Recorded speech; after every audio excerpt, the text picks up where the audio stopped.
আজ তোমাদের পূজা দিদি এসেছিল কল্যাণী এমস হসপিটালে ডাক্তার দেখাতে। তো কল্যাণী এমস হসপিটালের ভেতরে ডাক্তার দেখাতে এসে যে আমার জন্য এত সুন্দর একটা জিনিস অপেক্ষা করে বসে রয়েছে, সত্যি সেটা আমি জানতাম না। তো কী জিনিস অপেক্ষা করে বসেছিল সেটা তো তোমাদেরকে দেখাবোই। তার আগে চলো তোমাদের পূজা দিদি ডাক্তারটা আগে দেখিয়ে নিই। তো চলো, ডাক্তার দেখাতে যেতে হবে ভেতরে। এখন আমি 3 তলায় যাবো থেকে চলে এসেছি ভেতরে। তো দেখো, বোনকে বললাম চল ভেতরে তাড়াতাড়ি করে। তো আমি কিন্তু চলে এসেছি আর বইটা জমা দিয়ে এখন বসে আছি ডাক্তার দেখাবো দেখে। কল্যাণী এমস হসপিটালের ভেতরটা তো খুবই সুন্দর, মনে হচ্ছে আমি কোনো এয়ারপোর্টে চলে এসেছি।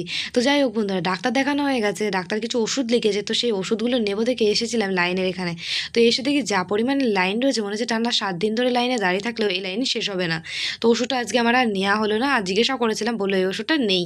তো বাইরে থেকে কিনে নিতে হবে। দেখো এমসের বিল্ডিংগুলো কতটা উঁচু উঁচু আর ভীষণ সুন্দর লাগছিল দেখতে। এখান থেকে মানে বাড়ি যেতে আর ইচ্ছা করছে না। তো চলো যেতে যেতে এবার তোমাদেরকে সেই জিনিসটা আমি দেখাবো, যে জিনিসটা এমসের ভেতরে আমি দেখেছি। তার আগে তোমাদের মিষ্টি একটা ছোট কমেন্ট বলি চলো।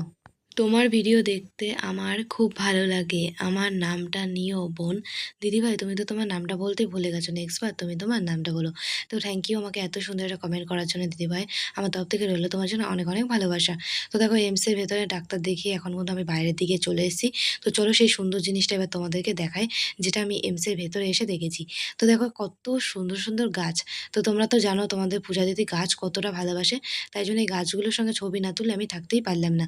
তো বন্ধুরা, তোমরা কারা কারা এমস হসপিটালে ডাক্তার দেখাতে এসেছো অবশ্যই কিন্তু কমেন্ট করে আমাকে জানিও। টাটা।